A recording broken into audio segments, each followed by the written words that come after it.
ও বাবা, মাঝে মাঝে একটু বালিশে মাথা লাগাইয়া ঘুমের আগে 5 মিনিট বাংলা কোরআনটা মোবাইলে নিয়া 5 মিনিট একটু তর্জমাটা হইরা দেখো।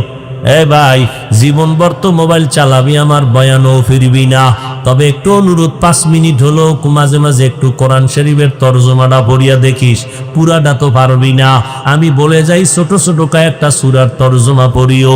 ওয়াইলুল লিকুল্লি হুমাযাতিল লুমাযা আল্লাযী জামাআ মালান ওয়া আদ্দাদা আল কারিআতু মাল কারিআ ওয়া মা আদরাকা মাল কারিআ ইযা যুলজিলাতিল আরদু জিলজালাহা ওয়া আখরাজাতিল আরদু আসকালাহা আলহাকুমুত তাকাসুরু হাত্তা যুরতুমুল মাকাবির কাল্লা সাউফা তা'লামুনা সুম্মা কাল্লা সাউফা তা'লামুন আরাআইতাল্লাযী ইউকাযযিবু বিদ্দীন ফাযালিকাল্লাযী ইয়াদউল ইয়াতীম ওয়া লা ইয়াহুদ্দু আলা তাআমিল মিসকিন ফাওয়াইলুল লিল মুসাল্লিন আল্লাযীনা হুম আন সালাতিহিম সাহুন। এই সূরাগুলোর তরজমা পড়ে দেখবারে বাবা, জাহান্নামের বয়ানে ভরা। ওই জাহান্নামটা কেমন ভয়ঙ্কর। ও বাবা, আজকে আমি বক্তা হইয়া বয়ান করি, তুমি ময়দানে যুবক শ্রোতা হইয়া বয়ান শুনো। আজকে আমি ধনী মানুষ, তুমি গরিব। আমি রোগী, তুমি একজন বড় দামি ডাক্তার। 1000 টাকা তোমার 5 মিনিটের ভিজিট। কিন্তু জানুনি বাবা, এই বাহাদুরির মেয়াদ কত? আজরাইল যেদিন আইসা দাঁড়াইয়া যাবে, আমি হাফিজুর রহমানের নামটা থাকবে আর বাহাদুরি চলবে না। আমার আপনজনেরা গায়ের গেঞ্জি পর্যন্ত বেলেট দিয়া কাটিয়া রাখবে। এরপরে কে রিক্সাওয়ালা, কে ধনী, কে গরিব, কে আলেম, কে মূর্খ, কোনো ভেদাভেদ নাই। সবার বেলায় 3টা সাদা কাপনের প্যাকেট লাগায় দিবে। আমারও 3টা সাদা কাপনের প্যাকেট বানাইবে, তোমাকেও 3টা সাদা কাপনের প্যাকেট বানায় দিবে। ও আল্লাহর বান্দা, ওই কাপনের প্যাকেটের উপরে লেখা থাকবেন এটা বক্তা সাহেবের লাশ, এইটা একজন রিক্সা ড্রাইভার গরিবের লাশ। কাফনের উপরে লেখা নাই কে গরিব কে ধনী, কোনো ভেদাভেদ নাই। সব আল্লাহ পাকের নিয়মে এক হয়ে গেল। কবরের সাইজটাও হবে এক। ওই কবরের আইকা সবাই পাড়াইয়া মাটি দিয়া যখন চলে যাবে, 2 জন ফেরেশতা সবার কবরে হাজির হয়ে যাবে। 3টা প্রশ্ন করবে সবার বেলায়। আমাকেও যেমন প্রশ্ন, আপনাদেরও তেমন প্রশ্ন। হিন্দু বৌদ্ধ সমস্ত মানুষের 3 প্রশ্ন। রবের পরিচয় দাও, ধর্মের পরিচয় দাও, রাহমাতুল লিল আলামিনের পরিচয় দাও। যারা দুনিয়াতে রবের গোলামি করিয়া যাবে তারা জবাব দিবে রব্বি আল্লাহ। যারা দুনিয়াতে ইসলাম মানবে তারা জবাব দিবে দ্বীনিয়াল ইসলাম। যারা দুনিয়াতে নবীর সুন্নাত অনুযায়ী চলবে, জবাব নবীরে দেখা মাত্র তারা চিনিয়া ফেলবে। নবী বলেন, আমার আল্লাহ গাইবি একটা আওয়াজ দিয়া বলবেন, ফেরেশতা আমার বান্দাটারে এখনই জান্নাতের বিছানা দিয়া দাও। 3.5 হাত কবরটা বড় একটা বালাখানা বানাও। আমার বান্দা কিয়ামত পর্যন্ত ঘুমাবে, কেউ ডিস্টার্ব করবে না। নবীজি বলেন, যারা ইসলাম মানবে না, রবের ইবাদত করবে না, নবীর সুন্নাতগুলো না মানিয়ে কবরে যাবে, এদের কাছেও 2 ফেরেশতা একই প্রশ্ন করবে, রবের পরিচয় দাও, ধর্মের পরিচয় দাও, রাহমাতুল লিল আলামিনের পরিচয় দাও। আল্লাহর নবী বলেন, ওই গুনাহগারেরা বেনামাজির একটা জবাব দিতে পারবে না। আমার আল্লাহ গায়বী আওয়াজ দিয়া বলবেন, ও কবরের ফেরেশতা, এই নাফরমান গুনাহগারকে আর কোনো জিজ্ঞাসাবাদের সুযোগ দিও না। আমি আল্লাহ বড় আদর করে বানাইয়া কম সুযোগ দেই নাই। আমার দেওয়া পানি বাতাস ভোগ করিয়া আমার হুকুম মতো বান্দা চলে নাই। আমার দেওয়া মাছ, আমার দেওয়া গোশত, জমিনের ফসল, গাছের ফল খাইলো, একবারও আলহামদুলিল্লাহ বলে নাই, নামাজ পড়ে নাই। এখন তার কবরটা সাথে সাথে জাহান্নামের আগুন দিয়া ভরিয়া দাও, জাহান্নামের সাথে রাস্তা বানায়া দাও। আল্লাহ বলবেন, ও কবরের মাটি, এই নাফরমানকে জোরে জোরে 2 পার্শ্ব থেকে চাপ দাও। এত জোরে চাপ দিবে পাজরের হাড় চুরমার হয়ে যাবে। আম্মা জান আয়েশা রাদিয়াল্লাহু আনহা বলেন, ও পর্দার আড়ালের আম্মা জানেরা, আপনারা নবীদের মা, সাহাবায়ে কেরামের মা, আউলিয়ায়ে কেরামের মা, হাফেজে কোরআনের মা। ও পর্দার আড়ালের আম্মা জান, কয়দিন আর বাহাদুরি করবে? বলেন আপনি তো খাদিজা রাদিয়াল্লাহু আনহার মতো নারী, ফাতেমা রাদিয়াল্লাহু আনহার মতো নারী, আপনার গর্ভ থেকেই তো জমিনে দামি দামি সন্তান আসছে রে আম্মা জান। আল্লাহ আপনাকে সন্তান দান করেছেন। কত স্বামী আর স্ত্রী কান্না করে একটা সন্তান পায় না, কোটি কোটি টাকা দিয়া সন্তান কিনতে চায় তাও পায় না, আর আল্লাহ আপনাদের দয়া করে সন্তান দান করেছেন। ও ছেলের বাবা, ও মেয়ের বাবারা, ওই সন্তান পাইয়া কি শুকর আদায় করলেন রে বাবা। ও পর্দার আড়ালের মা, সন্তানটারে ডাক্তার বানাবেন, ইঞ্জিনিয়ার বানাবেন, সন্তানটারে প্রফেসর বানাবেন, আলহামদুলিল্লাহ। তবে মা, আপনার সন্তানের আদর্শ কি সুন্দর করতে পারলেননি? আপনার সন্তানের ব্যবহারে আলেম কেন কষ্ট পায়? আপনার সন্তানের আচরণে কেন এলাকার মুরব্বীরা কষ্ট পায়? আপনার সন্তানের ব্যবহারে কেন ওর সাথের বন্ধুরা কষ্ট পায়? এমন আদর্শ শিখাইয়া যাবেন রে মা। সমস্ত ওলামায়ে কেরাম আপনার সন্তানের ব্যবহার দেখলে যেন কলিজা দিয়া দোয়া করে, মুরব্বীরা যেন দোয়া করে, বন্ধু বান্ধবরা যেন ভালো আদর্শ শিখতে পারে, দোয়া করতে পারে। এমন সন্তানের আদর্শ শিখাইয়া ডাক্তার বানায় যান। আপনি মরিয়া গেলেও সন্তান আপনার জন্য দোয়া করবে, কবরে গিয়ে এই দোয়াটা আপনার জন্য বড় কাজ দিবে। আপনি যদি এমনিই মরিয়া যান, কেউ আপনার খবর নিবে না। আর একটা আদর্শ সন্তান যদি বানায় যান ডাক্তার, ইঞ্জিনিয়ার, দুনিয়ার মানুষ ওই সন্তানের মোহাব্বতে ভরিয়া দোয়া করি আপনাকেও দোয়া করবে। ওরে আম্মা জানেরা, ও আব্বা জানেরা, আল্লাহর কাছে কান্না করে দোয়া করেন। হুজুরদের কাছে কতই না দোয়া চাইলেন সন্তানের জন্য, এর অর্ধেক দোয়া যদি মা বাবা আল্লাহর কাছে করতেন অনেক ফলাফল পেয়ে যাইতেন। এখনো সময় আছে, তওবা করিয়া দোয়া করেন। ও যুবক, ওই জাহান্নামের একটা সেকেন্ডের গরম সইতে পারবা না। আম্মা জানা এসে বলে, নবী একদিন আমার ঘরের মধ্যে বসে বসে দেখি নবী গুনগুন করে কান্না করে। আম্মা জান বলেন, আমি জিজ্ঞাসা করলাম নবী কেন কাঁদেন? মায়ার নবী বলেন, আয়েশা, হাসরের ময়দানে ভয়ঙ্কর আযাবের কথা মনে পড়েছে, কান্না করি। ও নবী কেমন ভয়ঙ্কর? মায়ার নবী বলেন, আয়েশা, এই জমিনের মধ্যে কিয়ামতের মাঠ হবে, নারী আর পুরুষগুলো উলঙ্গ অবস্থায় দাঁড়াবে, সূর্যের গরম শুরু হয়ে যাবে, মাটির জমিন তামা হবে, জাহান্নামের চিৎকারের আওয়াজ। ও যুবক, আল্লাহর নবী বলেন, ও আয়েশা, এমন ভয়ঙ্কর অবস্থা হবে সূর্যের গরমে, জাহান্নামের আগুনের গরমে, নবীরা পর্যন্ত গুনাহ নাই, তারাও কান্না শুরু করবেন। ঈসা নবী কাঁদবেন আর বলবেন, আল্লাহ আমাকে তাড়াতাড়ি বাঁচাও, সইতে পারি না। উম্মতের কথা একবারও স্মরণ করবেন না। নিজেকে বাঁচানোর জন্য আদম নবী কান্না করবেন, মূসা নবী কান্না করবেন, ঈসা নবী বলবেন, আল্লাহ আমারে বাঁচাও। আম্মা জানা আয়েশা বলেন, নবী তখন আপনি তো দো জাহানের সরদার, কি করবেন?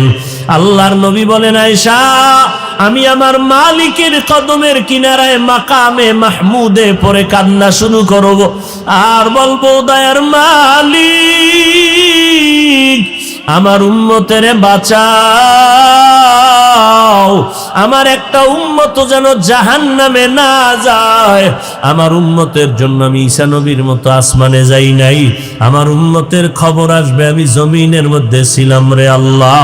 আমার একটা উম্মত যেন জাহান্নামে না যায়, আমি জান্নাতে যাব না। আল্লাহ অর্ডার করবেন, ও নবী কাঁদবেন না। কোটি কোটি মানুষের মধ্য থেকে বাছাই করে আপনার সন্তানকে আপনি জান্নাতের দিকে নিয়ে যান। ও আল্লাহর বান্দা, আল্লাহ পাক তোমাকে আমাকে বানাইতে 6 মাসের মতো সময় আল্লাহ বড় আদর করে বানাইছেন। তোমারে বানাইয়া আল্লাহ রব্বুল আলামিন সম্মান দিলেন, মর্যাদা দিলেন সবার উপরে। তোমার প্রয়োজনের জন্য, তোমার আমার জন্য আসমান, তোমার আমার জন্য জমিন আমার আল্লাহ বানাইছেন। সব আয়োজন করেছেন তোমার আমার খানার জন্য, তৈরি করে দেন মশলা তরকারি। তোমার আমার জন্য আলোর দরকার, সূর্য দিয়ে আলো দিতেছেন, কোনোদিন ডিস্টার্ব করে না। তোমার আমার উপকারের জন্য চাঁদ বানাইয়া রাতের বেলা আলো দেয়, ডিস্টার্ব করে না। ও বান্দা নজর কর, আমি এত কিছু তোরে দিলাম, বিনিময়ে কিচ্ছু চাই নাই। দুনিয়ার মানুষেরা সূর্যের আলোটারে ধইরা, অস্ত্র যন্ত্র দিয়া ধইরা, এটা দিয়া বিদ্যুৎ বানাইয়া তোমাদের কাছে দেয়, সৌর বিদ্যুৎ দিয়া টাকা নেয়। আর আমি আল্লাহ যে শত শত বছর সূর্যটারে দিয়া দিলাম, বান্দা তুই আলো ব্যবহার কর। তোর জীবনেও বলি নাই বান্দা বছরে বছরে 5টা টাকা জমা দিবি। তোমার পানির পিপাসা লাগছে, দোকানে গিয়া যদি বলো ভাই আমার 1 গ্লাস পানি দাও, বলবে টাকা দাও, 5 টাকা দাও 1 গ্লাস পানি। আর আমি আল্লাহ তোরে কেমন ভালো জানি রে গোলাম, সারা দুনিয়ার মানুষের জন্য পানিটা বেশি দরকার। আমি আল্লাহ টাকা তো নিলাম না, ফিরি ফিরি তোরে পানি দিয়া দিলাম, বিনিময়ে কিছু চাই না। যদি চাইতাম পানি পান করার তোর শক্তি হতো না। মদিনার নবী বলেন, হাসরের ময়দানে একজন আবেদ দাঁড়াবে, 500 বছর ইবাদত করছে লাগাতার। আল্লাহ বলবে, রে আবেদ জান্নাত চাও কিনা? বলে চাই। কিসের বিনিময়ে? ইবাদতের বিনিময়ে নাকি আমি মালিকের দয়ার বিনিময়ে? কয় তোমার দয়া লাগবে না, আমার 500 বছরের ইবাদতের দ্বারা জান্নাত দিয়ে দাও। আল্লাহ বলবে, ফেরেশতা আমার বান্দার একটু সামন দিকে নিয়ে যাও।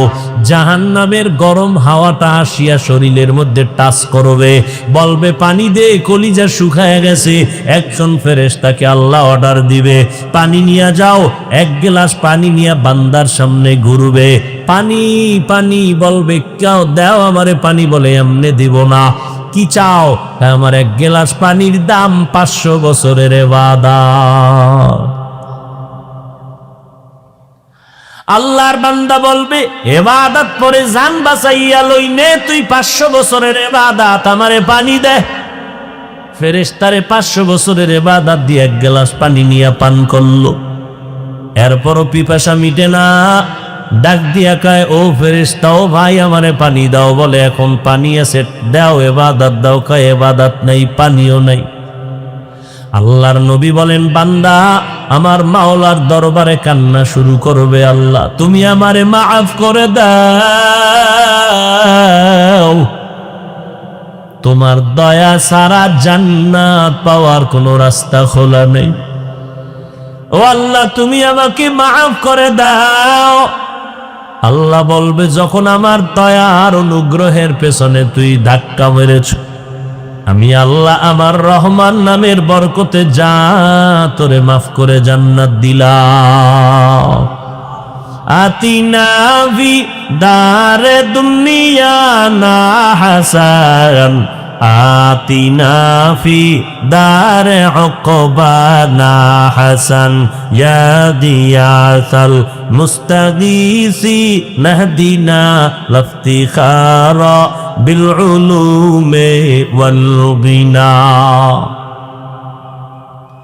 আল্লাহ তাআলা বলেন, রে গোলাম তোমার জন্য আমি সব ফিরি দিয়া দিলাম। বাতাস, তোমার শ্বাসকষ্ট, হসপিটালে গেছো, অক্সিজেন লাগায় দিছে, কম্পিউটারের স্ক্রিনে বিল উঠে গেছে, 2 ঘন্টা 2 অক্সিজেন নিছো, এত টাকা বিল দাও। আল্লাহ বলে, রে বান্দা আমি আল্লাহ তোরে এমন অক্সিজেন দিয়া দিলাম, 1 সেকেন্ডের জন্য যদি আমি আল্লাহর বিনিময়ে কিছুই চাইলাম না, ফ্রি ভাবে দিয়া দিলাম। জমিনের মধ্যে ফসল উঠে না, শুকাইয়া যায় রৌদ্র, বৃষ্টির পানি দরকার, আমি আল্লাহ বৃষ্টির পানির আয়োজন করে দিলাম। ও বান্দা তোর নিজের আরামের জন্য আমি আল্লাহ রাতের ঘুম দিয়ে দিলাম। এটা শুধু চোখ বন্ধ করে ঘুমাবি এতটুকুই না, এই রাতের ঘুম হলো গোটা দুনিয়ার মানুষের জন্য মহা শরীরের ঔষধ। তুমি সকালে ঘুমাও, সন্ধ্যা পর্যন্ত 12 ঘন্টা ঘুমাইলেও রাতের 1 ঘন্টা ঘুমের বরকত হবে না। কিন্তু আজ সেই বরকতের ঘুম আমার কলিজার যুবকেরা গজবের মোবাইল নিয়ে সারা রাত্র সারাটা রাত মোবাইলের দিকে তাকাইয়া তাকাইয়া কবিরা গুনাহ করে করে করে করে রাত কাটাও। আল্লাহ না করুন আজরাইল যেদিন আসবেন এসে যদি দেখে তুই নাচ গান দেখো, তোর কানের মধ্যে গানের তার লাগানো, তুই মুসলমানের সন্তান, বল আগামীকাল কবরে গিয়ে কি জবাব দিবি? হিন্দুরে বুঝাইলেই কথা সহসায় চিন্তা করবে না, মানবে না, কারণ আল্লাহ চিনে না। তুই তো মুসলমানের সন্তান, তুমি আল্লাহ মানো, কোরআন মানো, হাদিস মানো, জান্নাত মানো, জাহান্নাম মানো, তোমাকে বুঝাইতে কেন কষ্ট হবে রে বাবা? সারাটা রাত মোবাইলের দিয়ে তাকাইয়া গুনাহ করার কারণে আয়নার দিয়ে তাকাইয়া দেখছো রে যুবক, তোর চেহারার মধ্যে কোনো নূর নাই, তোর চেহারার মধ্যে কোনো আলো নাই। আয়নার সামনে তাকায় দেখ, যাদের কলবের চোখ দুইটা খোলা, এরা সকালবেলা তোর কপালে তাকাইলেই বুঝবে সারা রাত কয়টা তুই অন্যায় করছো, গুনাহ করছো। যাদের কলবের চোখ খোলা, এরা তোর চেহারা দেখলেই বুঝবে তুই গত রাত্রে এই পরিমাণ অপরাধ করেছ। তোর চেহারা নষ্ট, মাওলার দেওয়া চেহারা নষ্ট যদি হয়, খোদার কসম পৃথিবীতে এমন কোন মেডিসিন নাই যে মেডিসিনে তোর চেহারা আর নতুন করে বানায় দিবে। এই তোদের কলিজার বন্ধু মাইকেল জ্যাকসন টাকার পাহাড় বানাইছিল, মাইকেল গান গাইয়া ওয়াদা করেছিল, প্রতিজ্ঞা করেছিল 150 বছর বেঁচে থাকবে, 150 বছরের আগে মরবে না। সেজন্য খালি হাতে কারো সাথে সাক্ষাৎ দেয় না, জীবাণু আসতে পারে। প্রায় 20 জনের মতো ডাক্তার মাইকেলের চারপাশে 24 ঘন্টা পাহারা দেয়, কোনো খানার শতবার চেক করে খায়। উদ্দেশ্য আমার টাকার অভাব নাই, আমি 150 বছরের আগে মরব না, আজরাইলের সাথে কন্টাক্টে যাব।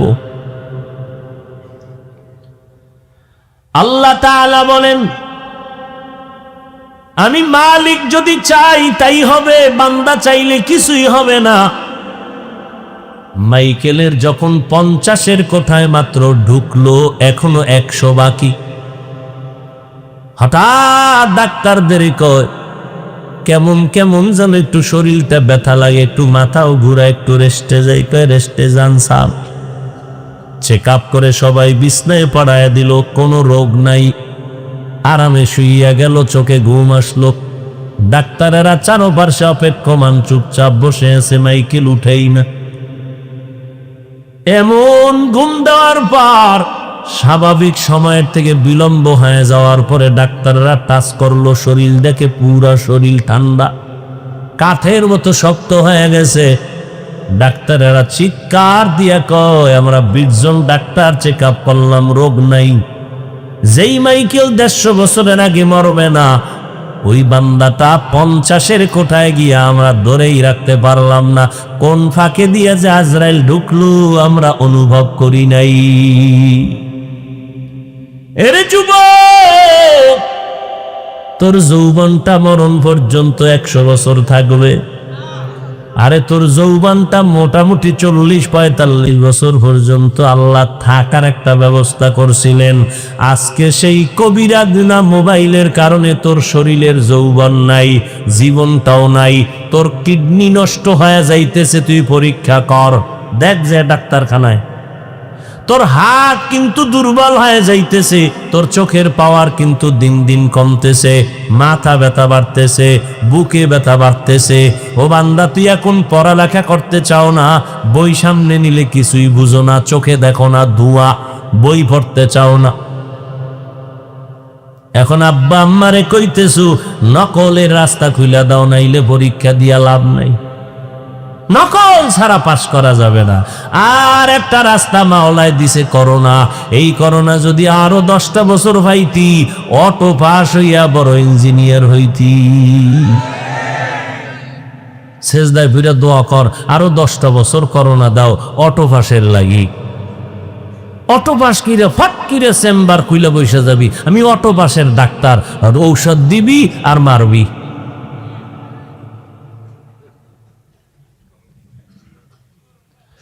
এরে নবীর উম্মতের দল, ইবাদত করবা আল্লাহর, তরিকা আদর্শ হবে মদিনার, আর কারো নবীর তরিকা ছাড়া ভিন্ন কোন তরিকা মানা যাবে না। মদিনার নবীর আদর্শের মালা গলায় লাগাইও।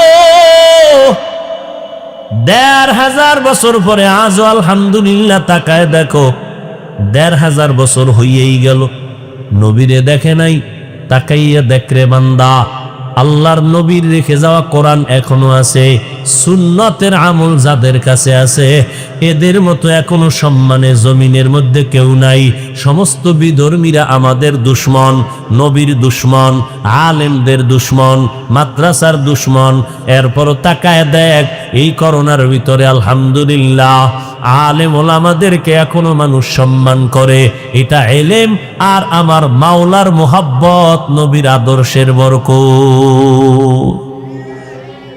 এলমে রায়ে জাজু করদান বেহিসাব, খলকে রাদাদন জওয়াবে বাসওয়াব, হক না দারাদ দোস্তে খলকা জারেরা, মিস্তে ই খসলতে কে দিনদারেরা। আমার নবী এমন একটা সময় জমিনের মধ্যে আসছেন যেই সময় মক্কার মানুষের মতো চূড়ান্ত চরিত্রহীনার কেউ ছিল না। নারী পুরুষ উলঙ্গ হইয়া বাইতুল্লাহ তাওয়াফ করত। ওই সময় আমার নবী আসার পর এমন আদর্শ উপহার দিয়েছেন, ওই আদর্শ গ্রহণ করে মানুষগুলো এত দামি হয়ে গেল। আল্লাহ জান্নাতের টিকিট পাঠায়, কয় এরা বিনা হিসাবে জান্নাতি। নবীর আদর্শ। আজকে আমি হাফিজুর রহমান বঙ্গোপসাগর কুয়াকাটা, ওখান থেকে ধাক্কা দিয়া আদিব সাহেব হুজুর দামাত বারাকাতুহুমের বাড়ির মানুষের ময়দানের চেয়ারে বসাইছে কে? এলেমের বাহাদুরি না রে বাবা, কোন নিজের বরাত্ত না রে বাহাদুরি না, একমাত্র আমার মাওলার দয়া, নবীর সুন্নতের আকর্ষণ। আমি এখন তোমাগো জিকিরে লাগাইয়া স্টেজের পিছে যাইয়া 5 মিনিট পরে যদি আবার আইসা বই প্যান্ট শার্ট টাই আর ক্যাপ লাগাইয়া সবাই জিব্বায় কামড় দিয়া উঠে চলে যাবে, আমি যত বড় ঠাডা ভাঙ্গা চিৎকার দিয়া বয়ান করি, যারা প্যান্ট শার্ট টাইয়ের গোলাম এরাও বলবে তাকায় দেখ হাফিজের ধ্বংস মাত্র শুরু। ঠিক যখন কইছো আল্লাহ রাস্তে পায়ে দিলে কই, একটু ঠিক যখনই কইছো ঠিক, এবার আধা মিনিট চিন্তা কর মদিনার পোশাকের দাম কত। এই নিমক হারাম, নির্লজ্জ, বেহায়া, চিন্তা কর মদিনার পোশাকের দাম কত। ভালো লাগে না নবীর পোশাক করতে? চাকরির আর পেটের ধান্দার জন্য প্যান্ট শার্ট টাই পরো, আমাকে হুজুরেরা গুনার কথা কয় না। মসজিদে গেল প্যান্ট শার্ট টাই কেন? আল্লাহর বাড়ি যাইতে কি মদিনার পোশাক ভাল লাগে না? যুবক ছেলে ফেনীর থেকে চাকরিতে জয়েন দিল র্যাব, ওকে পরীক্ষায় পাস, কালকে জয়েন করো, বেতন কত 40, সব ওকে, স্যার দাবি একটা, যা কইবেন তা মানু। শীতের মধ্যে পানির ভিতরে সারা রাত দাঁড়ায়া দোয়া ইউনিস পড়তেও রাজি, হার ভাঙ্গা পরিশ্রম করব। আমার একটা অনুরোধ, কালা পোশাকটা পরুম না, এটা আমি ভয় পাই। এই শিক্ষিত পণ্ডিতেরা বলো চাকরি ওকে? দুনিয়ার সরকারের কাছে পোশাকের এত মূল্য, আবার এই সরকারের পোশাক ভারতের কাছে চলবে না, তার পোশাকের একটা ট্রেডিশন আলাদা। মোহাম্মদের পোশাকের ট্রেডিশন থাকবে না কেন? কি আশ্চর্য! মাস্তানি করো ইসলাম নিয়ে না, মদিনার ইসলামকে তুমি পরিবর্তন করে নতুন কিছু দিতে চাও, তোমার কপালেও আগুন লাগবে, জাতির কপালেও লাগবে। ও নবীর আশিক উম্মতের দল, নবীর সুন্নতের আমলের এত দাম। দেখো যার কাছে নবীর সুন্নত আছে তার কাছে সম্মান আছে, যার কাছে নাই তার কাছে সম্মান নাই। আমার নবীর আদর্শ এত পিওর, আমার নবী জীবনে একটা মিথ্যা কথা বলেন নাই, চোখ রাঙ্গাইয়া গরম করে তাকান নাই, জীবনে গালি দেন নাই, গালির কারো জবাবও দেন নাই। এরে নবীর আশিক উম্মতের দল, মায়ার নবীর আদর্শের পাগল গোটা দুনিয়া। কিন্তু আজ এই ১৫০০ বছর পরেও কত বিধর্মীরা নবীর শুধু আদর্শ দেখে মুসলমান হয়ে গেল। কিন্তু কপাল বড় খারাপ, মুসলমানের ২৪টা ঘন্টা বয়ান করে তাবলিগলারা, পীর সাহেবরা, খতিব সাহেবরা, আমরা বক্তারা। এরপরেও দেখা যায় বয়ান কইরা পায় দইরা বুঝাইয়া বুঝাইয়া বুঝাইয়া মোনাজাতটা দিয়া প্যান্ডেলের বাইরে গিয়া গাড়িতে উঠতে না উঠতে দেখি চাচায় ধুম ধুম বিড়ি টানতেছে দাঁড়ায়া। মোনাজাতে কি বিড়ি চাইছো? মোনাজাতটা দিয়া বাসায় যাওয়ার আগে প্যান্ডেলের সিপাই বিড়ি। কি বয়ান শুনছো? তুমি হয়তো ভাববা বিড়ি এটা সামান্য, মানুষ জাগায় অপরাধ বড়টা করে না, ছোট থেকে আস্তে আস্তে বড়র দিকে যায়। ও আল্লাহর বান্দারা, নবীর আদর্শের মালা গলায় লাগাইয়া চলো। কয়দিন আর দুনিয়াতে বাহাদুরি করবা? যুবক, আজকে টুপি মাথায় দিলাম, মনে মনে ভাবতেছো আমরা হুজুরেরা বুঝি পাগল হয়ে গেছি। না, কেউ পাগল হই নেই। দৈনিক জোহরের পরে, ফজরের পরে, আসরের পরে, মাগরিবের পরে বয়ান আর বয়ান, 1 ঘন্টা 1.5 ঘন্টা লাগাতার চিৎকারের আওয়াজ। ডায়েরি লেখা উঠি নাই যে দেইখা দেইখা বয়ান করব। সামনে একটা কম্পিউটারের স্ক্রিন নিয়েও বসি নাই যে লাইন দেখে বয়ান করব। মুখস্থ কইরা স্টেজে আসি নাই যে আজকে এখানে এই বয়ান করো। কোন কথার পরে কোন কথা বের হবে তা আমিও জানি না, লেখলেও মনে রাখতে পারি না। 12টা মাস টাইম মতো খানা খাইতে পারি না, ঘুমাইতে পারি না, মাথা ব্যথার কারণে হাই অ্যান্টিবায়োটিক ট্যাবলেট খাইয়া বসি। টাইম মতো ঘুম নাই, তুমি ঘুমাও, আমরা রাস্তায় দৌড়াই। আগামীকাল উম্মতেরা বসে আছে বয়ান শোনার জন্য। এইভাবে দৌড়াইতেছি 12টা মাস, 365 দিন। ও বাবা, এই দেখো একটু মাওলারে চিনো ভালো কইরা, কেমন আমার দয়ার মাওলা।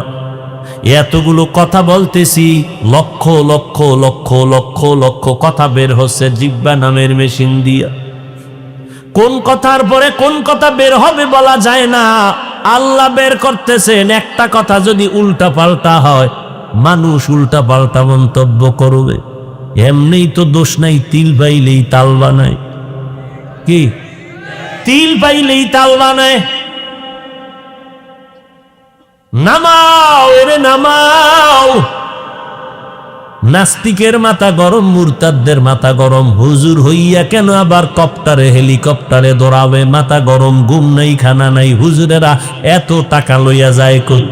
হুজুরেরা যতই টাকা লইয়া দৌড়ায়, তোর মতো বেঈমানের মতো কোনো নারীদের ক্লাব বানাবে না, সিনেমা হল বানাবে না। আলেমদের টাকা হবে জমিনে, কোরআনের মাদ্রাসা বাড়বে। কিন্তু দুঃখ, নাস্তিক বেঈমানের মাথা গরম হয়েছে, এজন্য কোনো দুঃখ নাই। ও মুসলমান, তোমার কলিজা জ্বলে কেন? তুমি ওদের সাথে তাল মিলাইয়া আলেমদের বিরোধিতা কেন করো? হাটহাজারীর হুজুর বলে গেছেন, হেলিকপ্টার আমার কাছে রিকশার মতো। তুমি নাস্তিকের জুতা দেখাইয়া বলবা, এই বেঈমানের বাচ্চারা শুনিয়া রাখ, আমরা মুসলমানের জাতি, মদিনার আদর্শওয়ালা উম্মত।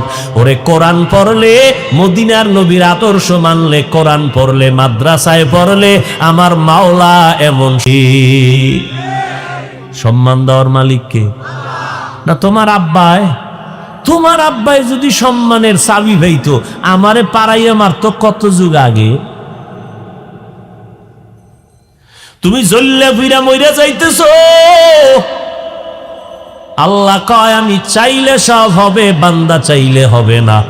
নমরুদ চাইলো ফেরা, আরে নমরুদ চাইলে ইব্রাহিম নামের কোনো বান্দারে আসতে দেওয়া হবে না, স্বামী আর স্ত্রী আলাদা হয়ে যা।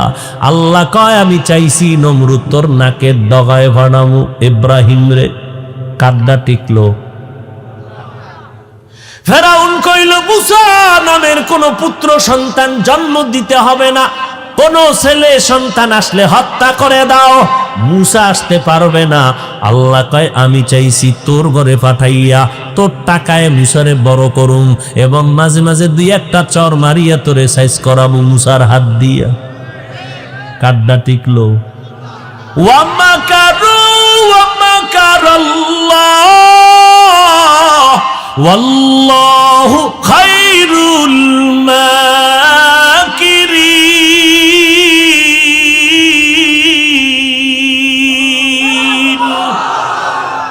ও বান্দা তুই যতই চালাকি করো তোর চালাকি সব আমার আল্লাহ জানেন।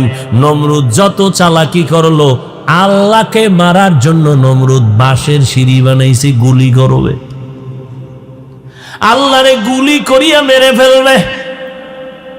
ওই নমরুদ উপরে গিয়া তীর মারিয়া এরপরে রক্ত লাগায় নিয়েছে, কয় দেখ রক্ত আল্লাহ নাই মাইরা লাইছে। ওই নমরুদদের আমার আল্লাহ ধ্বংস করার জন্য একটা ফেরেশতাও পাঠায় নাই, অসুস্থ মশার সাথে জুতা মোবারক। সে আল্লাহ আসেনি, জুতা আসেনি, মশা আসেনি, ঘুমের ভিতরে তোমার কানের সামনে গান গায়নি। মশায় যদি কয় ঢুকলাম রে তোর নাকে দিয়া, কেন ঢুকছো? কয় ভাবছিলাম তুই নমরুদ। এই ভাইবে যদি ঢুকেইয়া চান্দির ভিতরে যায়, বাহাদুরি আছে তাইবে না? পানি দৌড়ায়, পানি পানি প্রবাহমান। পানির বাস্তব গুণ কি? প্রবাহমান। কাটা বন এটা কোনো বাধা মানে না। সেই পানি তোর গলায় যে আটকায় গেছে, যায় না? কথা কেন ধর খাওয়ারও কোনো কায়দা নেই। ও পানি আটকায় গেছে, ওনার কোনো আওয়াজ নেই, হাত দিয়ে নাড়ায় সারায় যা কইছে দুই তিনজনে দৌড়ে দেয় নাই। যেই পানি দৌড়াচ্ছে কেউ বাদ দিয়ে রাখতে পারে না, সেই পানি তোর গলায় গিয়ে যদি হঠাৎ করে আটকায় যায় জাগাত মরণ হয়ে যাবে, বুকে গিয়ে আটকায় গেলে মরণ হবে। আজকে তুই স্বাচ্ছন্দ্যে হাসি মুখে বয়ান শুনতেছো, না জানি কালকে এই টাইমে মাইকে আওয়াজ হয় অমুক বান্দা দুনিয়ায় জিন্দা নাই। ও আল্লাহর বান্দারা, আমার মায়ার নবীর ওই আদর্শের কারণে আজ এত সম্মান। ও বাবা, আজকে তুমি মনে মনে ভাবতেছো হুজুরদের কথা মতো চলতে গেলে স্বাধীনতা থাকবে না। এই যুবক অশিক্ষিত বাবারা, বৃদ্ধ বাবাজি, পর্দার আড়ালের আম্মা জানেরা, আপনারা নামাজ পড়েন না, রোজা রাখেন না, দাড়ি রাখেন না, পর্দা করেন না, স্বাধীনতা নাই। এই জন্য স্বাধীনভাবে চলতেছেন। এবার আমগো দিকে তাকাইয়া বলেন, আমরা যারা নবীর তরিকা মাইনা চলতেছি, বলেন আমরা নবীর তরিকা মানার কারণে আপনাদেরকেও দেখছি আমি পরীক্ষা কইরা, আমগো স্বাধীনতা মোটেও নষ্ট হয় নাই। আপনারাও তিন বেলা খাইতেছেন, আলহামদুলিল্লাহ, আমরাও তিন বেলা খাইতেছি। বরং একটু ধাক্কা দিয়ে যদি বাড়াইয়া কই, আমরা 5 বেলা খাই এবং আপনাদের থেকে পিওর পিওর পিওর হালাল খানা খাই। আমরা বিড়ি খাই, গাঁজা খাই, পিওর খানা। এরপরে যদি পিওরের মধ্যে আবার কোনো ভেজাল থাকে, শুরুতেই ওর ভেজালটাও দূর হয়ে যায়। বিসমিল্লাহি ওয়া আলা বারাকাতিল্লাহ, কি শেষ? তাবিজ লাগাই দিছি, খানা বিষ থাকলে পানি। ও আল্লাহর বান্দারা, আপনারাও নবীর তরিকা বাদ দিয়ে চলতেছেন, ব্যবসা করেন, চাকরি করেন। আমরা নবীর তরিকাওয়ালারাও ব্যবসা করে, চাকরি করে, কই আমগো পিছনে তো ফালাইতে পারলেন না। আপনারা নবীজির আদর্শ বাদ দিয়া বিয়া শাদী করলেন, সন্তান নিলেন, দেশ বিদেশ ভ্রমণ করেন, আমরাও তো করি। আমগো কই পিছনে ফালা আপনারা উপরে উঠছেন, 1 সেকেন্ড উঠতে পারেন নাই। বরং আলহামদুলিল্লাহ আপনাদের সম্মানের মেয়াদ আছে, আমগো সম্মানের মেয়াদ নাই। আপনাদের চেয়ারের মেয়াদ আছে, কোরআনওয়ালা নবীর আদর্শওয়ালাদের চেয়ারের কোনো মেয়াদ নাই। চেয়ারম্যানের চেয়ার কত কয় 5 বছর, জোরে থাকলে আরো কয়েক বছর। আর উলামায়ে কেরাম নবীর আদর্শওয়ালাদের সম্মানের চেয়ারের মেয়াদ দুনিয়ার হায়াতের শেষ পর্যন্ত। এরা দুনিয়াতেও বাদশাহ, আখিরাতের ময়দানও হবে বাদশাহ। ও যুবক, মাথায় টুপি দিলে গরম লাগে, তোমার থেকে কম বুঝি না, এরপরেও কেন টুপি ভালাই না রে বাবা? আজকে যদি তোমার মতো প্যান্ট শার্ট টাই লাগাইয়া রাস্তায় চলতাম, কেউ আমাকে বাধা দিত না। এই টুপি মাথায় দিলে মাথা গরম, দাড়ির কারণে যৌবনের ভাব সাপ চলে যায়, লম্বা জামা পরার কারণে শরীরটা গরম লাগে। কি গরম লাগে? ফ্যান দিতে গেছি পারেন, ওটা ঘুরে না, যত নষ্ট ফ্যান সব বোঝেন, বুঝেন না? সিরা টাকা চালাইতে না, কারে দেয়? আমগো হাদিয়া। আর কই? মসজিদে জুমার দিন বউ খাই সিরা টাকা, টেনশন নাই, নোট 10 টাকা পকেটে দে, জুমায় যাম। কি সব ভাইরা আমার, এত গরমের পরেও তো জামা খুললে ফেলাইছি, এই গরম সহ্য করা যায় না, আজ গেঞ্জি দিয়ে বয়ান হল। এত প্রচন্ড শীত, ঠান্ডা পানি দিয়া ফজরের নামাজ পড়তে কি কষ্ট, বুঝবে না, কারণ নামাজই ঘরানোর বুঝবে কেমন কি পরিমাণ কষ্ট। আবার গোসল লাগলে ঠান্ডা পানি দিয়ে গোসল করিয়া তারপরও নামাজ পড়ে, এক বেলার নামাজও বাদ দেয় না। অযুবক, কারণটা কি রে বাবা? একমাত্র কারণ, হুজুরদের কথা যদি তোমরা বলো আমরা মানি না, 1 মিনিটের জন্য তোমার সাথে আমি একমত হয়ে গেলাম, ঠিক আছে, মানার দরকার নাই, কিন্তু আমার মাওলার কোরআনটা একবার হাতে নাও। ওই কোরআনটা যদি বলো হাফিজ ভাই আরবি বুঝি না, বাংলা পড়ো, কয় কিনার টাকা নাই, মোবাইলে ডাউনলোড কর। আজকে বাসায় গিয়া মোবাইলে সার্চ দিবি বাংলা ব্যাখ্যা গ্রন্থ কোরআন শরীফ, দেখবে 114 সূরা সিরিয়ালে নেমে গেল, ডাউনলোড কইরা নাও। এরপরে বলবা ওই কোরআন শরীফ আজকে 1500 বছর হয়ে গেল, বাইবেল আল্লাহর কিতাব ভেজাল ঢুকে গেছে, তাওরাতের মধ্যে ভেজাল ঢুকছে, ইনজিলের মধ্যে ভেজাল ঢুকছে। 1500 বছর পর্যন্ত আমার আল্লাহর কোরআন কত বেঈমানেরা অপচেষ্টা করলো ভুল বের করার জন্য। অযুবক ভাইরা বলো, আজও পর্যন্ত কেউ ভুল বের করতে পারছেনি? তোমার ধারণা কি, সন্দেহ কি কোরআনে ভুল আছে? একটা ভুল বের কর, এক্ষণ কোরআন শরীফ জ্বালায় দিন, টুপি টুপি বাপ, এক্ষণ দাড়ি কেটে ভালো, এক্ষণ একটা ভুল পারলে বের করে দে, চ্যালেঞ্জ দেওয়া, যালিকাল কিতাব লা রাইবা ফি। অতএব ওই কোরআন সত্য। যুবকদের জবান থেকে আল্লাহর মহব্বতে জবাব চাই, বলো বাবা ওই কোরআন শরীফে জান্নাতের বয়ান আসেনি? মিথ্যা বলিস না। জাহান্নামের বয়ান আসেনি? ওই জান্নাত জাহান্নামের বয়ান করার পরে আল্লাহ স্পষ্ট বলেছেন কে জাহান্নামে যাবে, কে জান্নাতে যাবে। ইন্নাল আবরারা লাফি নাঈম ওয়া ইন্নাল ফুজ্জারা লাফি জাহিম। নেক আমলওয়ালারা জান্নাতে যাবে, যারা গুনাহগার তারা জাহান্নামে যাবে। জান্নাতটা কেমন আরামের ঘর আমার আল্লাহ তাও কোরআনে বয়ান করেছেন। জান্নাতিন তাজরি মিন তাহতিহাল আনহার সালামুন আলাইকুম তিবতুম ফাদখুলুহা খালিদিন মা তাশতাহি আনফুসুকুম। এমন সুন্দর জান্নাত আল্লাহ তোমারে আমারে দান করবেন যারা নেক আমলওয়ালা।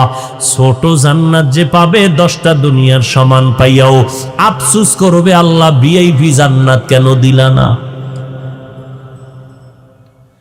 আল্লাহ না করুন গুনাহগারের জন্য জাহান্নাম। ওই জাহান্নামটা কেমন ভয়ঙ্কর আমার আল্লাহ তাও কোরআন শরীফের মধ্যে বলেছেন। ও বাবা, মাঝে মাঝে একটু বালিশে মাথা লাগাইয়া ঘুমের আগে 5 মিনিট বাংলা কোরআনটা মোবাইলে নিয়া 5 মিনিট একটু তরজমাটা হইরা দেখো। এ ভাই, জীবনভর তো মোবাইল চালাবি, আমার বয়ানও ফিরবি না। তবে একটু অনুরোধ, 5 মিনিট হলো মাঝে মাঝে একটু কোরআন শরীফের তরজমাটা পড়িয়া দেখিস, পুরাটা তো পারবি না। আমি বলে যাই ছোট ছোট কয়েকটা সূরার তরজমা পড়িও। ওয়াইলুল লিকুল্লি হুমাযাতিল লুমাযা আল্লাযী জামাআ মালান ওয়া আদ্দাদা আল কারিআতু মাল কারিআ ওয়া মা আদরাকা মাল কারিআ ইযা যুলজিলাতিল আরদু জিলজালাহা ওয়া আখরাজাতিল আরদু আসকালাহা আলহাকুমুত তাকাসুরু হাত্তা যুরতুমুল মাকাবির কাল্লা সাউফা তা'লামুনা সুম্মা কাল্লা সাউফা তা'লামুন আরাআইতাল্লাযী ইউকাযযিবু বিদ্দীন ফাযালিকাল্লাযী ইয়াদউল ইয়াতীম ওয়া লা ইয়াহুদ্দু আলা তাআমিল মিসকিন ফাওয়াইলুল লিল মুসাল্লিন আল্লাযীনা হুম আন সালাতিহিম সাহুন। এই সূরাগুলোর তরজমা পড়ে দেখবারে বাবা, জাহান্নামের বয়ানে ভরা। ওই জাহান্নামটা কেমন ভয়ঙ্কর। ও বাবা, আজকে আমি বক্তা হইয়া বয়ান করি, তুমি ময়দানে যুবক শ্রোতা হইয়া বয়ান শুনো। আজকে আমি ধনী মানুষ, তুমি গরিব। আমি রোগী, তুমি একজন বড় দামি ডাক্তার। 1000 টাকা তোমার 5 মিনিটের ভিজিট। কিন্তু জানুনি বাবা, এই বাহাদুরির মেয়াদ কত? আজরাইল যেদিন আইসা দাঁড়াইয়া যাবে, আমি হাফিজুর রহমানের নামটা থাকবে আর বাহাদুরি চলবে না। আমার আপনজনেরা গায়ের গেঞ্জি পর্যন্ত বেলেট দিয়ে কাটিয়া রাখবে। এরপরে কে রিক্সাওয়ালা, কে ধনী, কে গরিব, কে আলেম, কে মূর্খ, কোনো ভেদাভেদ নাই। সবার বেলায় 3টা সাদা কাপনের প্যাকেট লাগায় দিবে। আমারও 3টা সাদা কাপনের প্যাকেট বানাইবে, তোমাকেও 3টা সাদা কাপনের প্যাকেট বানায় দিবে। ও আল্লাহর বান্দা, ওই কাপনের প্যাকেটের উপরে লেখা থাকবেন এটা বক্তা সাহেবের লাশ, এইটা একজন রিক্সা ড্রাইভার গরিবের লাশ। কাফনের উপরে লেখা নাই কে গরিব কে ধনী, কোনো ভেদাভেদ নাই। সব আল্লাহ পাকের নিয়মে এক হয়ে গেল। কবরের সাইজটাও হবে এক। ওই কবরের আইকা সবাই পাড়াইয়া মাটি দিয়া যখন চলে যাবে, 2 জন ফেরেশতা সবার কবরে হাজির হয়ে যাবে। 3টা প্রশ্ন করবে সবার বেলায়। আমাকেও যেমন প্রশ্ন, আপনাদেরও তেমন প্রশ্ন। হিন্দু বৌদ্ধ সমস্ত মানুষের 3 প্রশ্ন। রবের পরিচয় দাও, ধর্মের পরিচয় দাও, রাহমাতুল লিল আলামিনের পরিচয় দাও। যারা দুনিয়াতে রবের গোলামি করিয়া যাবে তারা জবাব দিবে রব্বি আল্লাহ।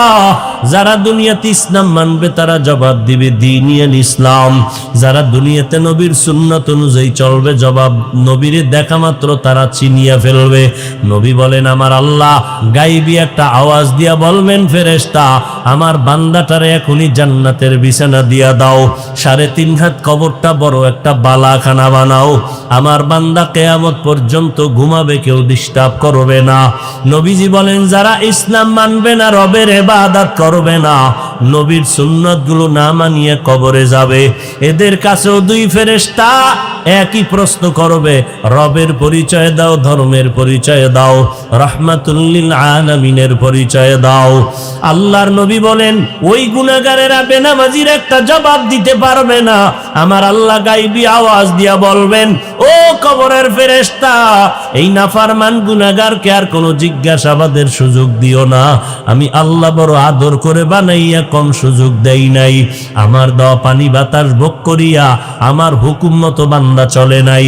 আমার দেওয়া মাছ, আমার দেওয়া গোশত, জমিনের ফসল, গাছের ফল খাইলো, একবারও আলহামদুলিল্লাহ বলে নাই, নামাজ পড়ে নাই। এখন তার কবরটা সাথে সাথে জাহান্নামের আগুন দিয়া ভরিয়া দাও, জাহান্নামের সাথে রাস্তা বানায়া দাও।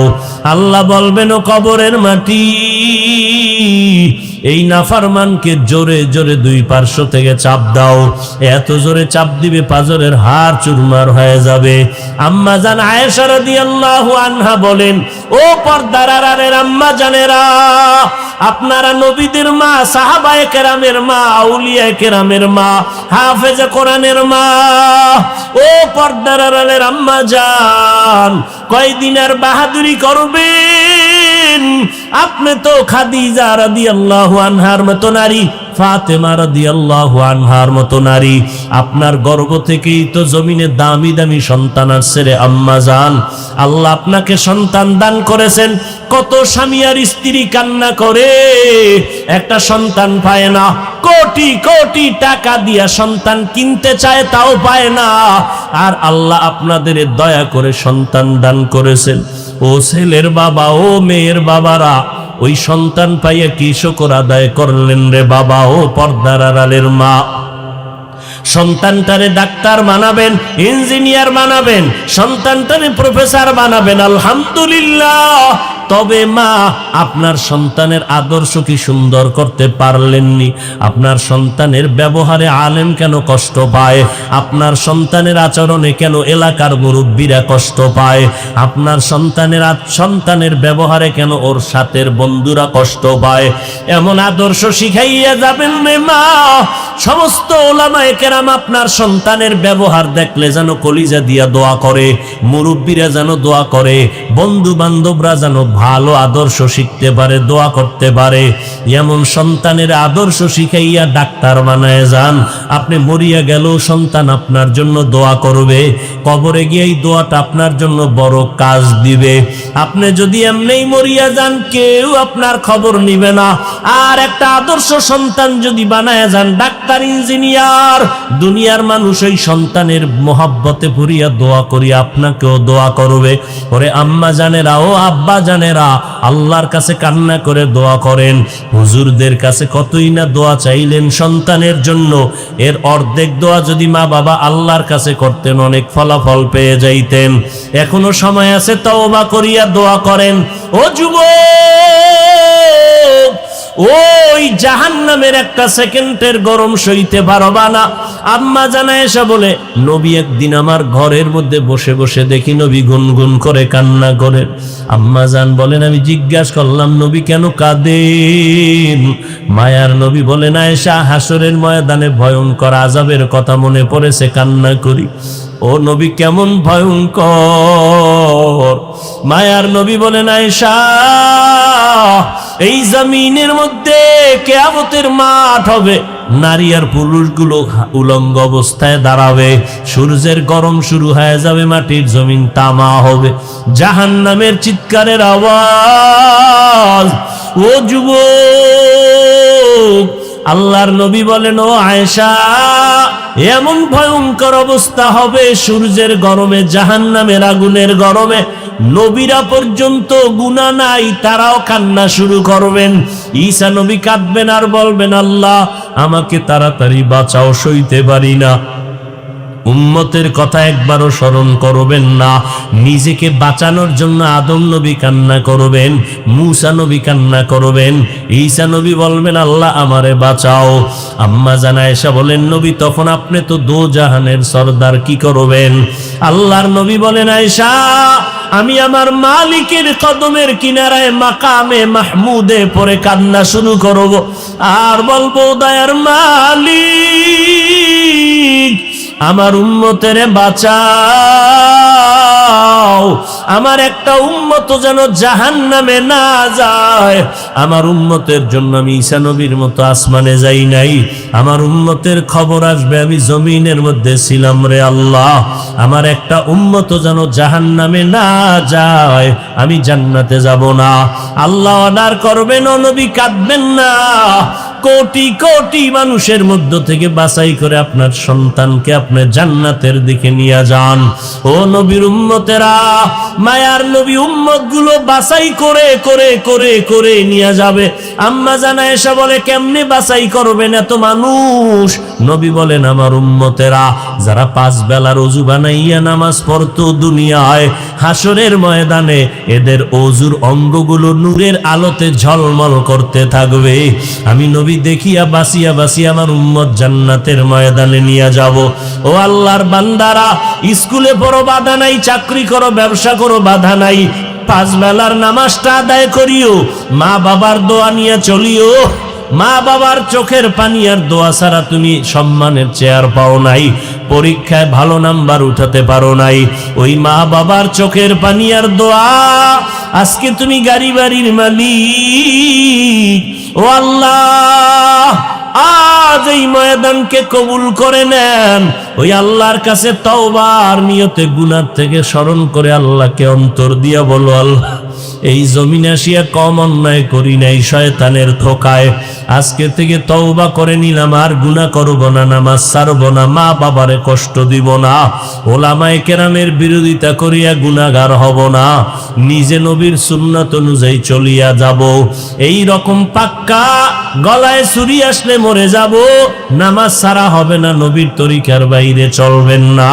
তওবা করার যদি নিয়ত হয়, খাঁটি তওবার নিয়তে দুটো হাত আল্লাহকে দেখায়া দেই, আয় আল্লাহ হাত কবুল করে নেন, তওবা কবুল করে নেন, তওবার উপরে মজবুত হইয়া চলার তৌফিক দান করেন।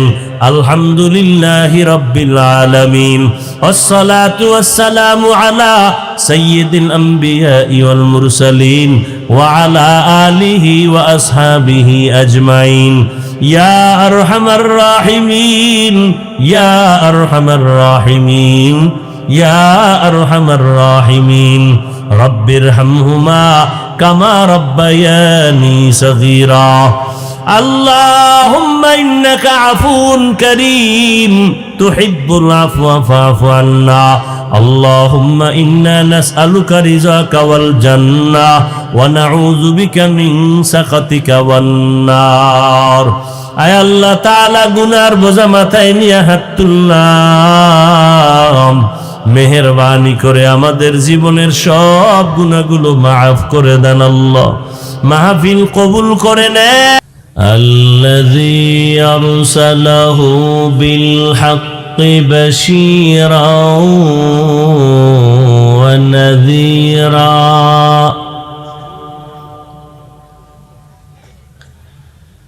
وداعيا إلى الله بإذنه وسراجا منيرا.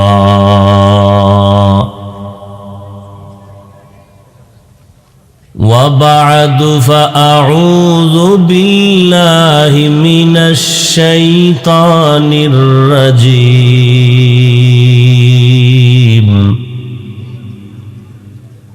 بسم الله الرحمن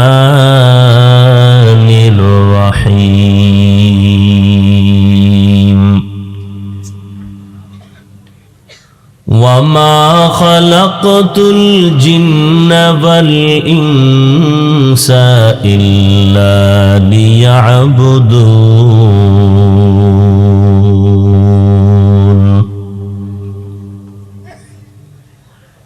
وقال النبي صلى الله عليه وآله وسلم: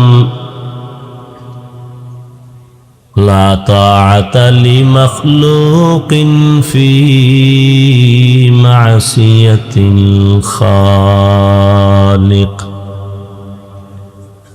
أو كما قال النبي عليه الصلاة والسلام.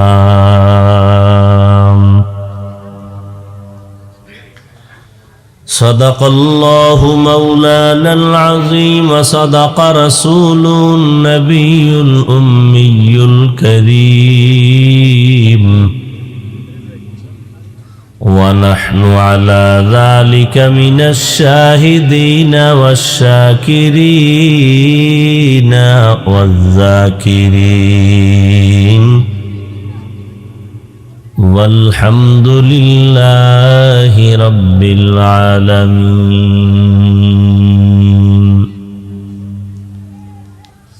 اللهم صل على محمد النبي الأمي وعلى آله وسلم تسليما.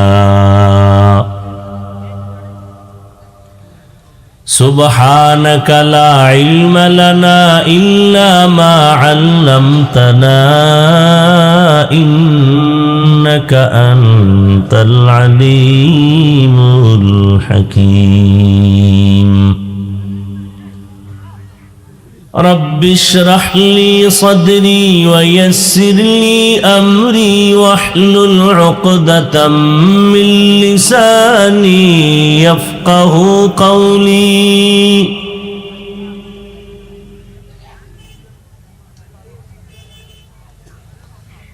मैं दूर हूँ मजबूर ऐ सैयद आलम, मैं दूर हूँ मजबूर ऐ सैयद आलम, दीदार दिखाते नहीं आवाज सुना दो।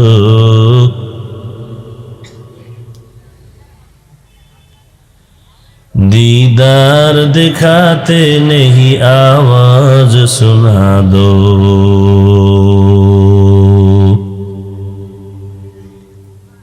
मैं सूरत यूसुफ को नहीं चाहने वाला,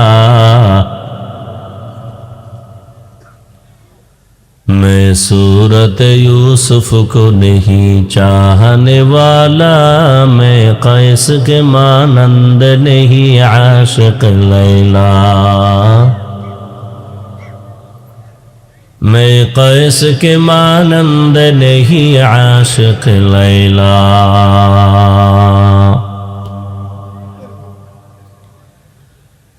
मैं आशिक मौला हूँ मेरा इश्क दवाना,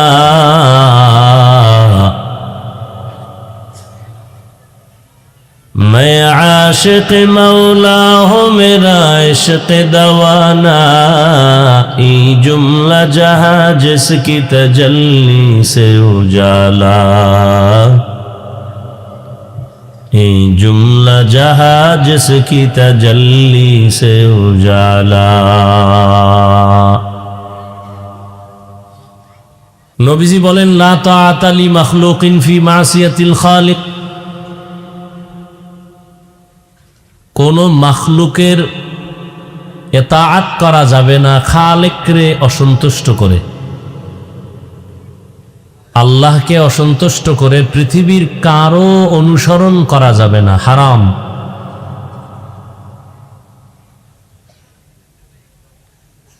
আল্লাহ পাক বললেন আমি মানুষ বানাই নাই, জিন সৃষ্টি করি নাই, করেছি আমি ইবাদতের জন্য। ডাইরেক্ট বললেও পারতেন আমি মানুষ জিন বানাইছি ইবাদতের জন্য, করি নাই কই আবার ধাক্কা দিলেন কেন? আল্লাহ বলেন মানুষ তোমাকে আর কোনো কাজের জন্য আমি বানাইনি। তুমি যে আজকে ধারা নিয়েছো, ডায়েরি শুরু করেছো, দুনিয়ার কাজ তুমি নিয়ে চলতেছো, পেরেশানি ব্যস্ততা, তোমাকে আমি বানাই নাই, বানাইছি শুধুমাত্র ইবাদতের জন্য, আমার ইবাদতের জন্য। ইবাদতের মাধ্যমে আমার পরিচয় লাভ করবা, পরিচয় লাভ করলেই আমার প্রতি মোহব্বত বাড়বে, মোহব্বত বাড়লেই আমার সাথে মোলাকাতের তামান্না তৈরি হবে। যখন আমার সাথে মোলাকাতের তামান্না তৈরি হবে আমাকে দেখার জন্য, সাক্ষাতের জন্য, তখনই বান্দা তোমার মাধ্যমেই আমি আল্লাহ রাস্তাকে ওপেন করব এবং আমার একচ্ছত্রভাবে একনিষ্ঠতার সাথে আমার গোলামি করা তোমার জন্য সহজ।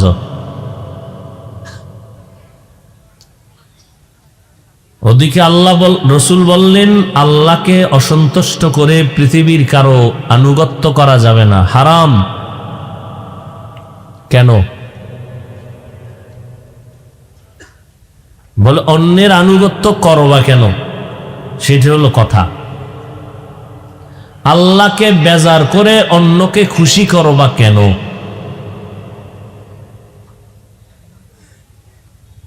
আসলকে হারাইয়া নকলের পেছনে যাইবা কেন? আল্লাহ তো আসল, ভিন্ন যারা সব নকল।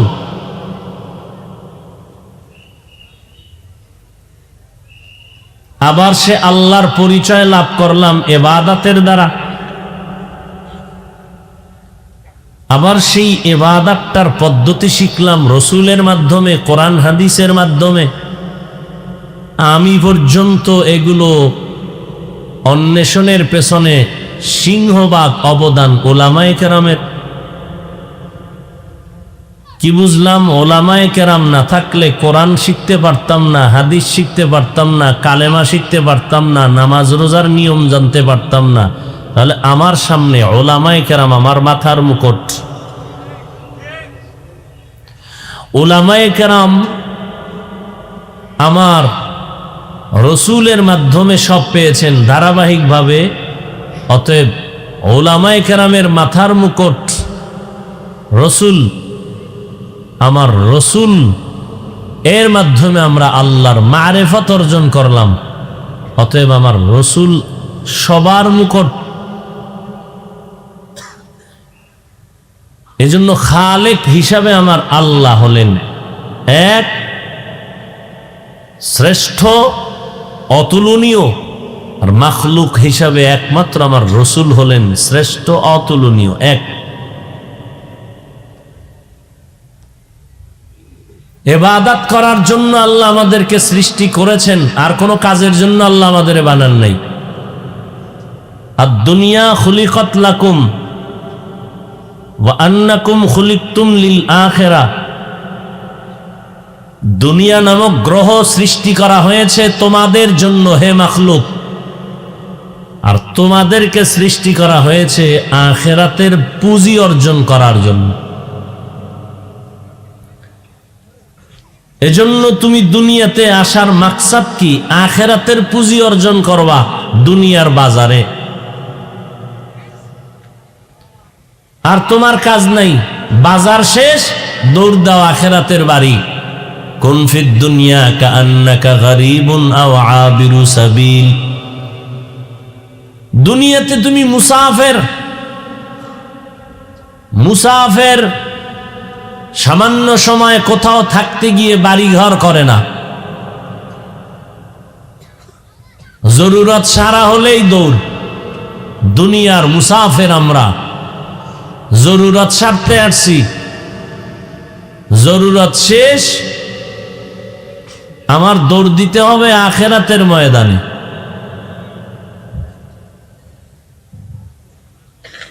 আর দুনিয়া মাজরাতুল আখিরা, দুনিয়া হলো আখিরাতের ফসল কামাইয়ের জায়গা।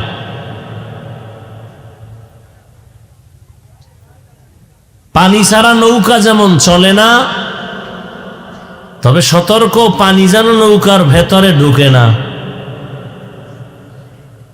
তাহলে নৌকার জন্য যেই পানি ছিল জীবন, সেই পানি হবে মরণ।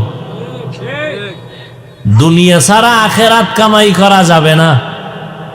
তবে সাবধান, দুনিয়া যেন আপনাকে গ্রাস করতে না পারে। লা ইয়াগুররান্নাকা তাকাল্লুবুল্লাযীনা কাফারু ফিল বিলাদ মাতাউন কালিলুন সুম্মা মাওয়াহুম জাহান্নাম ওয়া বিইসাল মিহাদ।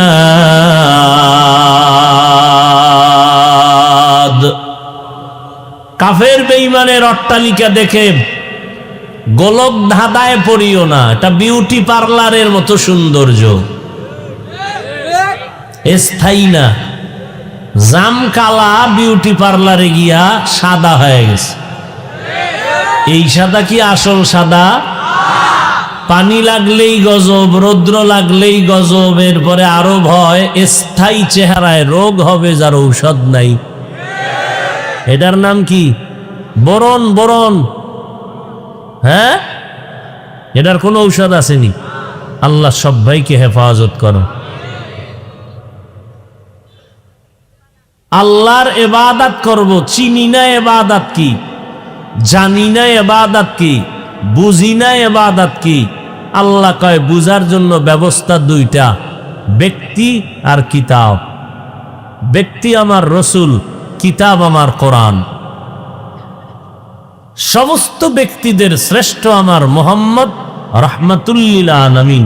সমস্ত কিতাবের শ্রেষ্ঠ কিতাব কোরআনুল কারীম। রসুল বলেন আমি তো চলে গেলাম, রেখে গেলাম আল্লাহর দেওয়া দুই জিনিস তোমাদের হাতে। ও উম্মতেরা, ধরে রাখো আকরাইয়া, ছুটে যেন না যায়। তুমি যতক্ষণ ধরে রাখবা আল্লাহর রহমত ততক্ষণ তোমার সাথে থাকবে। এক হলো কোরআন, আর এক হলো সুন্নত। আল্লাহর কোরআনুল কারীম ধরে রাখো, সুন্নাত ধরে রাখো। সুন্নাত ধরে রাখার মানি হলো সুন্নাত ওয়ালা যারা আমার ওয়ারিস এদের অনুসরণ করো। মেসওয়াক করা সুন্নাত, আঙ্গুলের নখ কাটা সুন্নাত, চুল কাটবেন সেখানেও সুন্নাত। কেমনে, কোন নিয়মে, কিভাবে, এটা শিখতে হলে ব্যক্তি লাগবে, কিতাব যথেষ্ট না। ও ভাই, আল্লাহর কাছে নবী, আল্লাহ নবীর কাছে কোরআন দিলেন। আপনাদের জানা থাকলে বলেন, আল্লাহ নবীর কাছে কোরআন দিলেন কত বছর পর? রসুলের বয়স তখন কত জানা আছে? 40-এর পর। কোরআনটা কি এক রাত্রে দিয়ে দিছিলেন? কত টাইম লাগছে? 3 ঘন্টা। কয় বছর? 23 বছরের কোরআন আপনি 3 দিনে বাংলা বইরা মুফাসসির।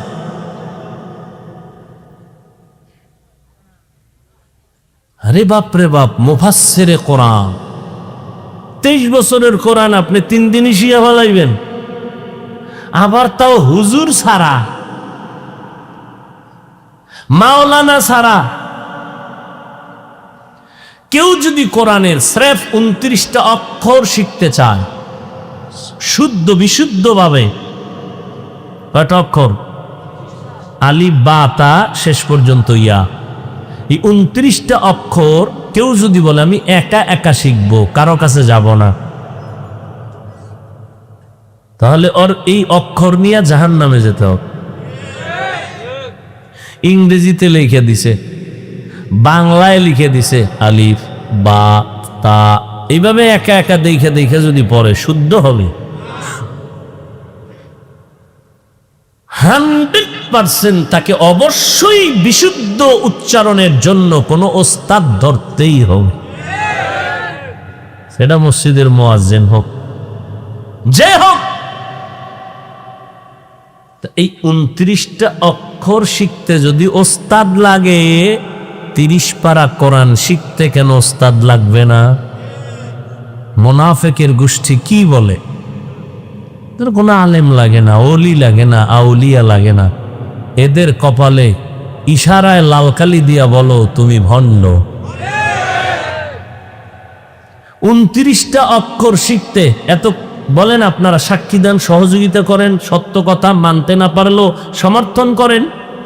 29টা অক্ষর যদি কেউ শুদ্ধ করে শিখতে চায়, যুবকেরা খুব চিন্তা করে বলবা, একা একা পারবে কেউ? ভাবো, 1 মিনিট ভাবো যে আসলে একা একা পারা যায় কিনা, শুদ্ধ ভাব। কারো কাছে যাইবে না, একা একা শিখবা বাংলা বইরা। হ্যাঁ, 29টা অক্ষর শিখতে যদি ওস্তাদ লাগে, 30 পারা কোরআন শিখতে ওস্তাদ লাগবে না কেন? তাফসীর শিখতে ওস্তাদ লাগবে না কেন? যেই কোরআন রসুলের কাছে আসছে 23 বছর, আপনি এটা 3 দিনে শিখবেন কিভাবে? এরপরও 23 বছরে রসুল কোরআন পাইয়াও কি পরিমাণ বিনয়ী। আমার রসুল শ্রেষ্ঠ, যার কোনো গুনাহ নেই। আছে কোনো গুনাহ? নিষ্পাপ। আমার রসুল হার দিক থেকে শ্রেষ্ঠ, যার ঘাম থেকে মিশকের গ্রাণ, যার চেহারা মোবারকের দিয়ে তাকাইলেই ক্ষুধা নিবারণ হয়ে যায়। সেই নবী কোরআনের এলেম পাইলেন 23 বছরে, পাইয়াও বিন্দু ভাব অহংকার কিছুই দেখান নাই। হ্যাঁ, আর আমি অল্প বিদ্যা ভয়ঙ্কর। আরবি তো নাই, একটু বাংলা টাংলা পইরা এদেশের ইমামগো মুশরিক বানায় ফেলেছে। আল্লাহ হেদায়াত দান করো। আল্লাহ বলেন, ইবাদত করো আমার, তোমাকে বানাইছি আমার ইবাদতের, আর কোনো কাজ নাই তোমার। এখন ইবাদত করতে গিয়ে তোমার প্রয়োজন কি? পানি, আলো, বাতাস, ঘুম, খানা, সব ব্যবস্থা অগ্রিম করে তারপরে তোমাকে বানাইছি, অগ্রিম ব্যবস্থা করে দিছি। ইবাদত কি? আল্লাহর হুকুমকে বাস্তব জীবনে বাস্তবায়ন করার নাম ইবাদত।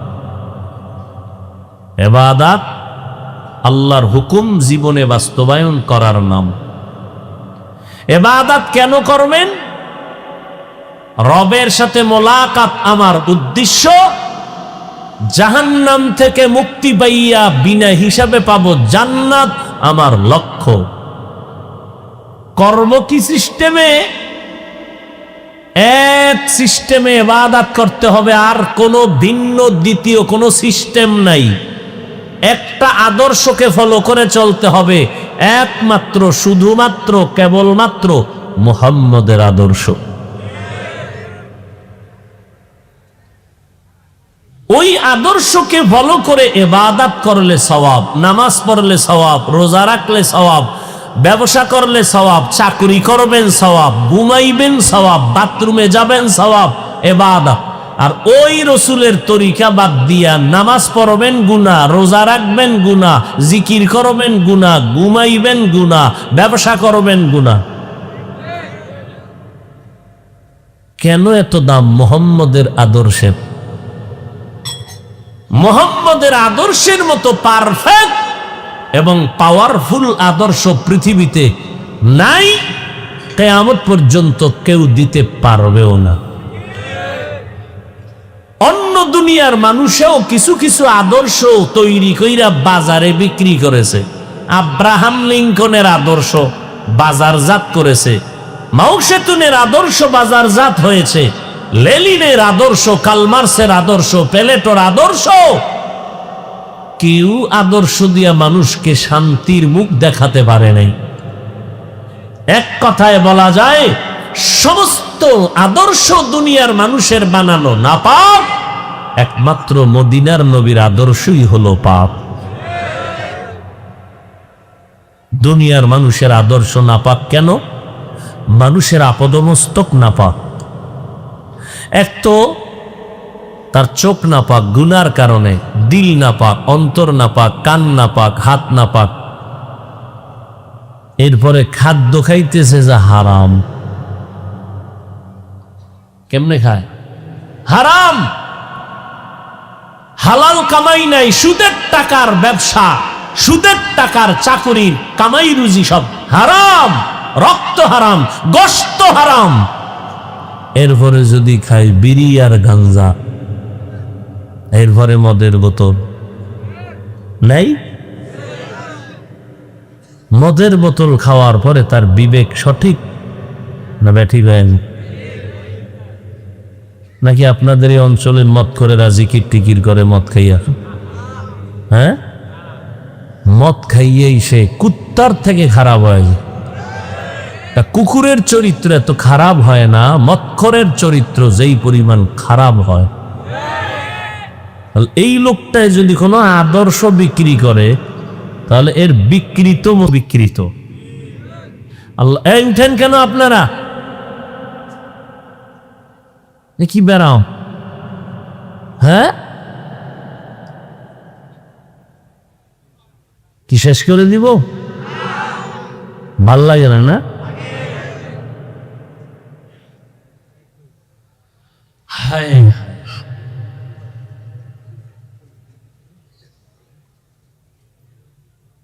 দুনিয়ার সমস্ত মানুষের আদর্শ নাপাক। এজন্য সংশোধনী, ভারতের রাষ্ট্র পরিচালনার জন্য আলাদা সংবিধান, প্রত্যেকটা রাষ্ট্রের এক একটা আলাদা সংবিধান। এটি সংশোধনী আনে না কেন?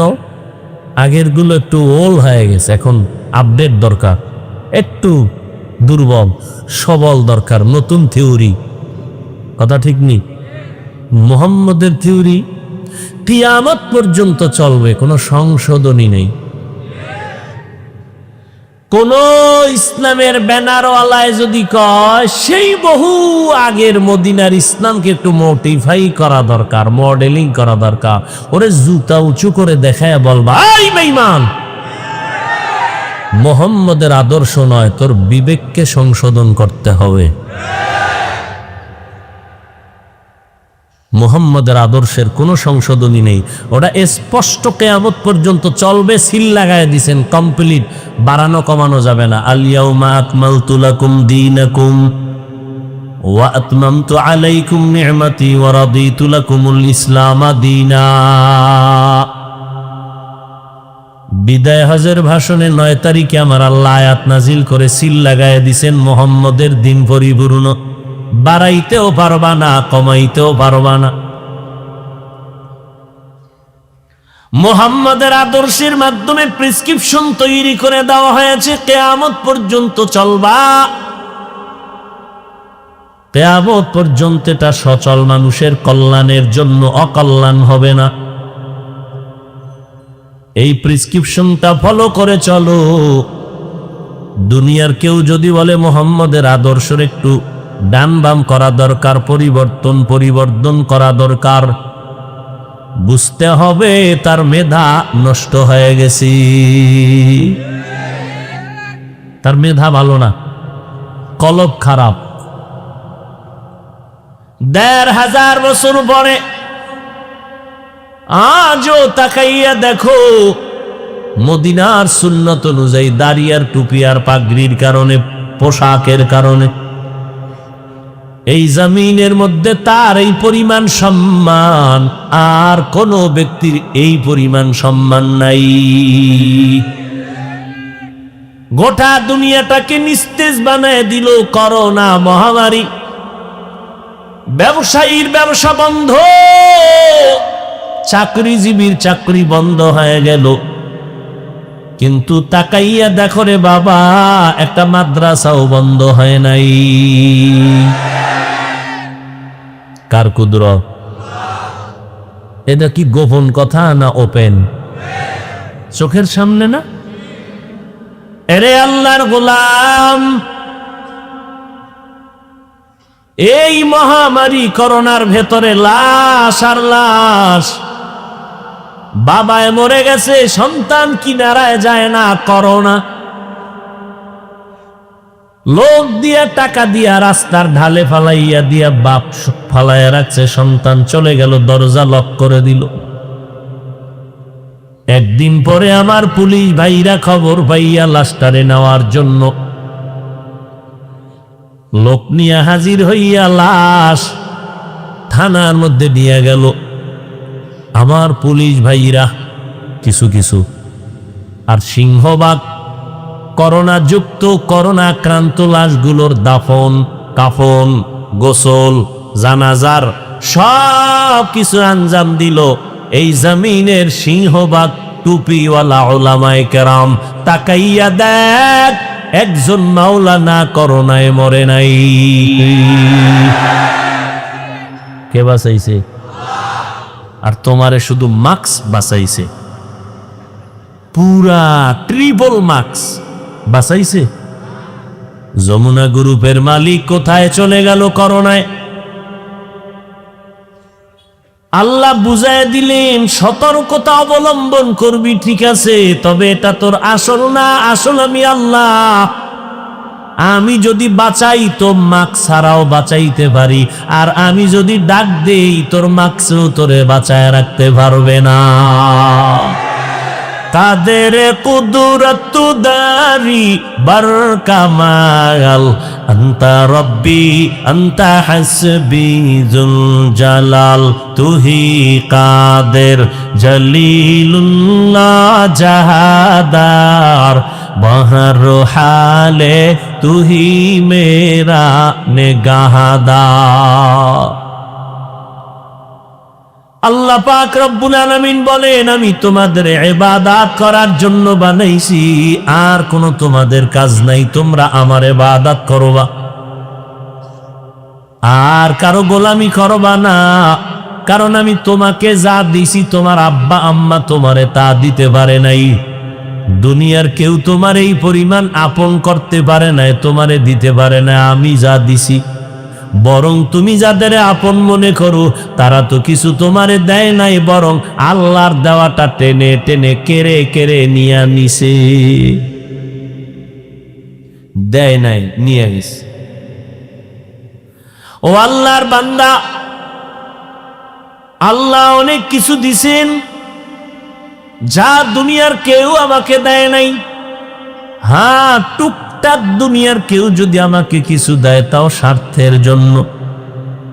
আর আল্লাহ বলেন আমি তোমারে যা দিলাম পেছনে কোনো আমার স্বার্থ নাই। যদি স্বার্থ থাকতো তাহলে আমার দেওয়া পানি, আমার দেওয়া সূর্যের আলো, চাঁদের আলো, বৃষ্টি, নদীর মাছ, গাছের ফল, জমিনের ফসল খাওয়ার পরে আমি আল্লাহর হুকুম মতো চলো না, ইবাদত করো না, আমি আল্লাহ তোরে ঘুমের মধ্যে ধ্বংস করে দিতাম। আমি দেই নাই কেন?